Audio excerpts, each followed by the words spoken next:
Bismillah, walhamdulillah, wassalatu wassalamu ala rasulillah, nabiyina Muhammadin wa ahlihi wa sahbihi ajma'in, wa man tabi'ahum bi isanin ila yaumiddin, tsumma ma ba'du. Assalamualaikum warahmatullahi wabarakatuh. Teman-teman belajar dan murojaah sejumbo channel, apa kabar? Alhamdulillah, kali ini kita dipertemukan kembali untuk belajar ya, melanjutkan pelajaran dan murojaah bahasa Arab kita. Alhamdulillah, setelah kita kemarin selesai di pelajaran 6 ya. Pelajaran 6 itu mempelajari tentang isim zaman dan isim makan. Nah, di pertemuan kali ini kita akan masuk ke pelajaran baru, yaitu pelajaran ke-7.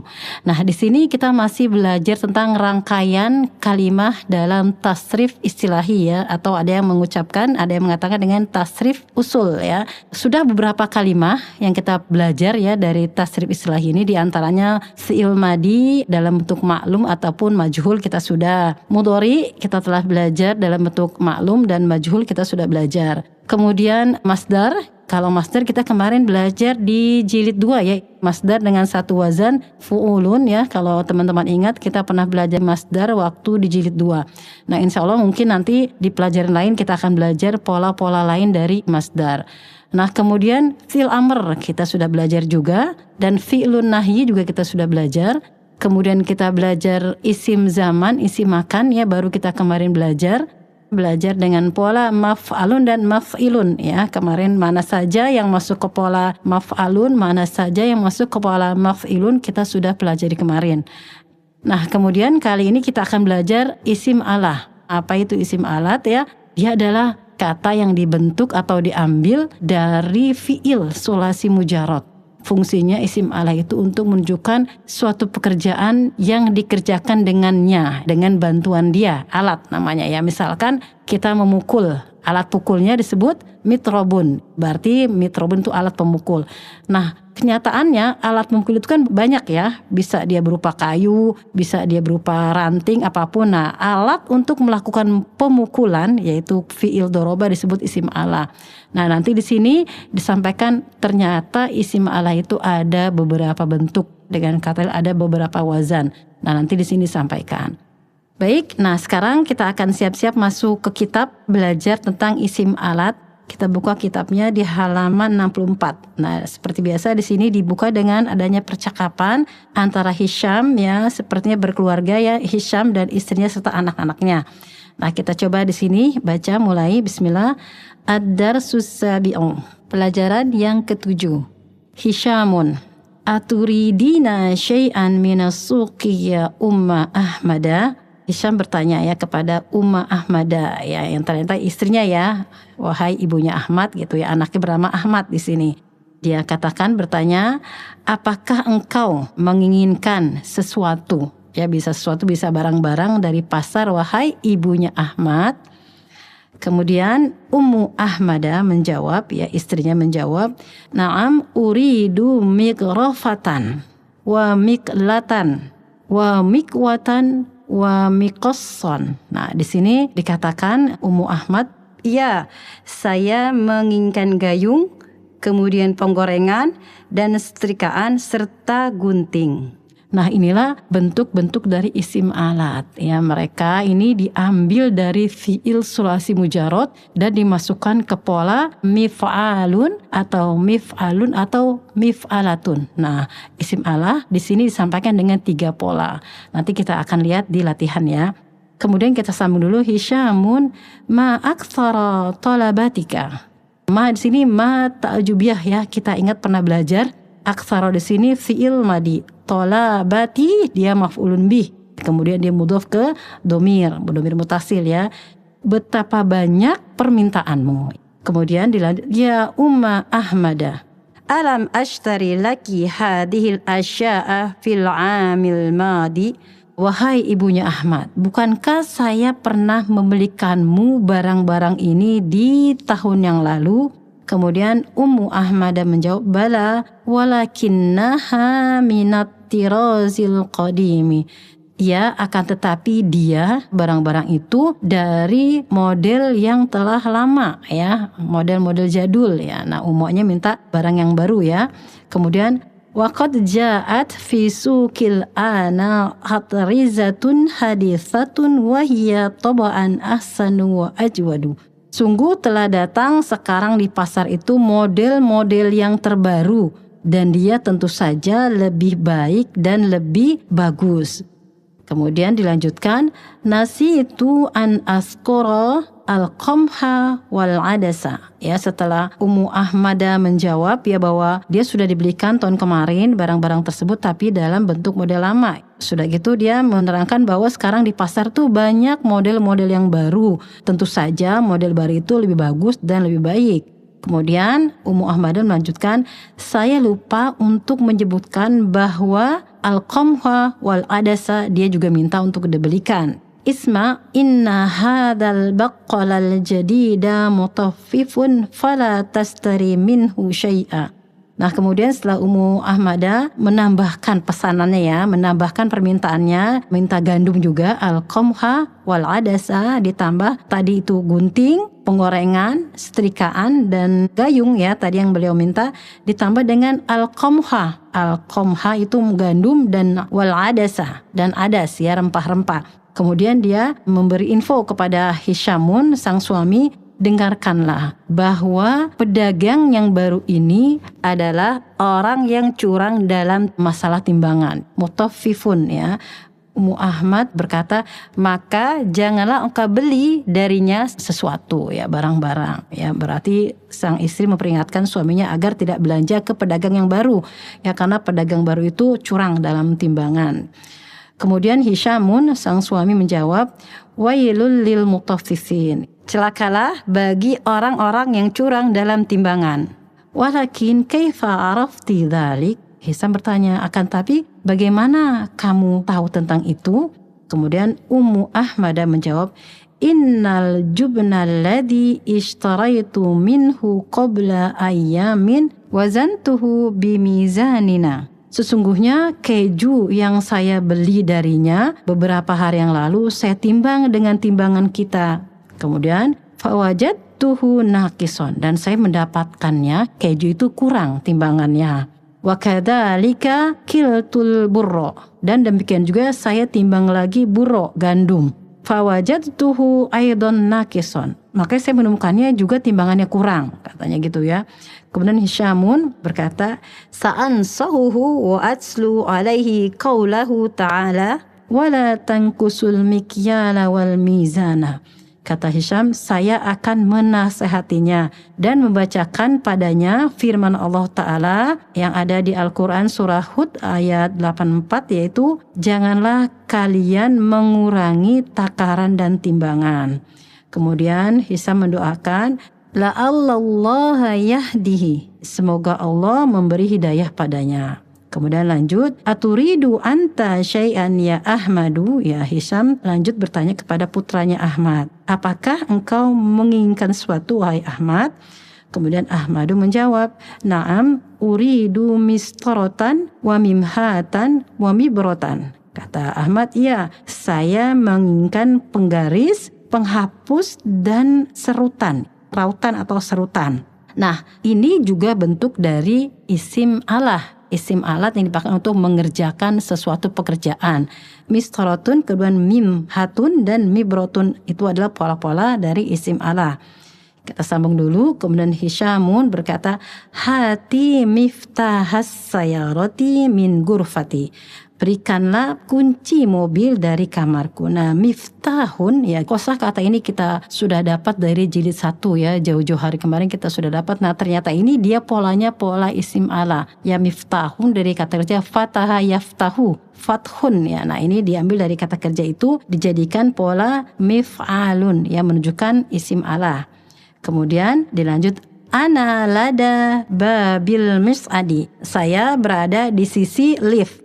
Al-mis'ad ya, mis'adun ini termasuk pola juga isim Allah dari kata so'ada yas'adu mis'ad ya, artinya alat untuk naik ya, tangga bisa lift gitu ya terjemahannya, lihat konteks kalimatnya. Baik, alhamdulillah di sini sudah selesai percakapannya kita baca. Nah, dari percakapan yang kita baca di sini banyak contoh-contoh isim alat. Baik, sekarang kita masuk ke latihan. tamarinu, latihan-latihan di sini. Pertama kita masuk ke latihan pertama dulu. Di sini di soalnya ajib anil as'ilatil atiyati. Seperti biasa, soal pertama, latihan pertama terkait dengan bacaan yang tadi kita baca ya. Nomor pertama, madza talabat Ummu Ahmada minas suqi? Apa yang diminta Ummu Ahmad dari pasar? Tadi kita baca di hiwar, kita coba jawab. Talabat Ummu Ahmada miqrafatan wa miqlatan wa mikwatan wa miqassan summa al-qamha wal adasa. Jadi Ummu Ahmad itu minta dibelikannya gayung, kemudian penggorengan, setrikaan, gunting, dan gandum serta adas ya dari pasar. Nah, ini yang diminta Ummu Ahmad ya, diantaranya ada isim Allah ya, seperti miqrafatan ya gayung. Nah, ini diambil dari fi'il sulasi mujarad ya, dari kata kerja gharafa yagrifu yang bermakna menciduk ya. Nah, berarti isim Allahnya yaitu miqrafah ya, berarti itu alat untuk menciduk. Nah, bisa kita terjemahkan dengan gayung gitu ya. Nah, kemudian miqlatan ya, dia juga isim Allah yang diambil dari fi'il qala yaqli. Qala yaqli bermakna menggoreng. Qala itu menggoreng ya. Qala lam yang panjang dengan alif maksuroh ya, bukan qola. Kalau qola itu kan berkata, ini qala yaqli yang arti menggoreng. Nah, alat untuk menggoreng disebut miqlatun ya, miqlatun. Nah, alat menggoreng bisa dijemah dengan penggorengan atau wajan. Kemudian mikwatun. Nah, mikwatun ini juga termasuk isim Allah. Dia diambil dari kata kerja kawayakwi. Kawayakwi artinya menyetrika, ya, menyetrika atau menggosok gitu ya. Nah, alat untuk menyetrika atau menggosok disebutnya mikwatun. Jadi kita bisa terjemahkan dengan setrikaan atau gosokan ya, yaitu alat untuk melakukan pekerjaan menyetrika atau menggosok. Nah, miqassan dia diambil dari kata kerja qassa yakussu yang artinya itu menggunting. Nah, alat untuk menggunting disebut miqassun ya.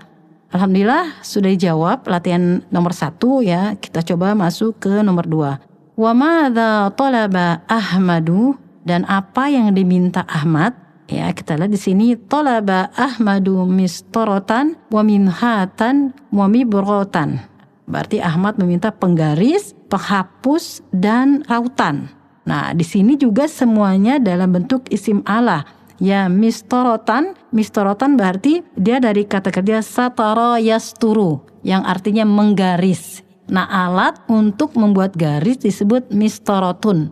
Kemudian mimhatun penghapus ya, dari kata kerja maha yamhu menghapus. Nah, alat untuk menghapus disebut mimhatun penghapus ya. Baik, kemudian yang ketiga benda yang diminta Ahmad ya, mibrotun. Mibrotun itu rautan. Nah, ini dari kata kerja baro ya beri ya, baro ya beri yang artinya itu meraut ya. Nah, alat untuk meraut disebut mibrotun. Mibrotun termasuk isim Allah ya, yaitu alat untuk mengerjakan fiil meraut ya. Baik, alhamdulillah. Kemudian kita coba di soal nomor 3. Ayyu ayatin yuridu hisamun an yatlu alal baqalil jadidi. Ayat apa yang Hisam ingin bacakan kepada pedagang yang baru tersebut? Walimadza, dan kenapa? Kita coba jawab. Yatlu suratal hudi al ayatur rabi'atu wa samanuna. Surah yang ingin dibacakan oleh Hisam kepada pedagang baru tersebut ada surah Hud ayat ke-84. Walimadza, dan kenapa? Li'annal baqalal jadida mutaffifun. Dikarenakan pedagang yang baru tersebut adalah seorang yang curang dalam timbangan, dalam takaran. Hisam berniat untuk menasehatinya. Baik, alhamdulillah selesai latihan 1 ya, kita menjawab terkait dengan percakapan yang tadi kita baca. Baik, sekarang kita coba masuk ke latihan 2. Nah, di sini di latihan 2 ini seperti tadi di depan saya sampaikan akan disampaikan penulis tentang ta'rif ya, atau definisi apa itu isim Allah. Nah, di sini dikatakan kalimatu miftahin, kata miftahun ma'khudhatun min masdarin fataha yaftahu. kata miftahun ma'khuzatun diambil dari sumber fataha yaftahu, ya sumbernya asalnya miftahun itu dari kata fataha yaftahu, lid dalalati ala alatil fathi, untuk menunjukkan alat untuk membuka. Di sini dikatakan lid dalalati ala alatil fathi. Jadi miftahun itu diambil dari sumbernya fiil sulasi mujarrad, yaitu fataha yaftahu, dibentuk untuk menunjukkan sebagai alat untuk pembuka. Wa tusamma isma alatin, dan dinamakan isim alah. Nah, kita sudah tahu masdar atau sumber pembentukan dan pengambilan kata miftahun. Kemudian disampaikan di sini ismul alati ismun masugun minal fi'li sulasi, dan isim alat yaitu isim yang dibentuk dari fi'il sulasi. Nah, fi'il sulasi kita tahu yaitu fi'il yang terdiri dari 3 huruf. Kemudian kita lanjut lidalalati ala ma waqa'al fi'lu biwasitatihi, untuk menunjukkan fi'il itu terjadi dengan bantuannya, yaitu bantuan isim alat, ya dengan wasil isim alat. Misalkan kita memotong dengan alat potong. Nah, pekerjaan memotong dilakukan dengan bantuan alat potong. Nah, alat potong itu disebut isim alah yang diambil dari fi'il memotong, dari kata kerja qata'a. Di sini disampaikan lismil alati salasatu auzanin. Di antara pola atau wazan isim alah adalah, nah di sini disampaikan 3 pola. Kita lihat di sini seperti pola-pola yang tadi ada di percakapan tadi kita baca ya. Kita lihat di sini pola pertama mif'alun, kemudian wa mif'alun. Ya, yang pertama ainnya panjang ada alif, yang kedua ainnya tidak ada alif, pendek. Wa mif'alun. Kemudian yang ketiga wa mif'alatun. Nah, ini pola-pola isim alah ya yang tertera di kitab ini. Di sini disampaikan nahu, contohnya miftahun ya, alat pembuka. Alat pembuka kita bisa terjemah dengan kunci, masuk ke pola mif'alun. Mif'alun ya, fataha yaftahu mif'alun ya. Kemudian di sini contoh kembali wa mibrodun. Mibrodun dari kata kerja baroda yabrudu yang artinya mengikir. Dia masuk ke pola kedua yaitu mif'alun. Kemudian di sini contoh berikutnya miknasatun. Nah, miknasatun masuk ke pola mif'alatun dari kata kerja kanasa yaknusu menyapu. Miknasatun berarti alat untuk menyapu, sapu ya. Baik, alhamdulillah pertemuan ini kita telah belajar tentang satu kata lagi yaitu isim alah, yaitu isim yang menunjukkan dengannya suatu pekerjaan dilakukan ya, alat untuk melakukan suatu pekerjaan. Baik, kita selesai sampai latihan 2. Insya Allah disambung lagi di pertemuan berikutnya. Kita akan masuk ke latihan-latihan yang lain. Mohon maaf atas segala kekurangan. Subhanakallahumma wa bihamdika asyhadu alla ilaha illa anta astaghfiruka wa atubu ilaik. Wassalamualaikum warahmatullahi wabarakatuh.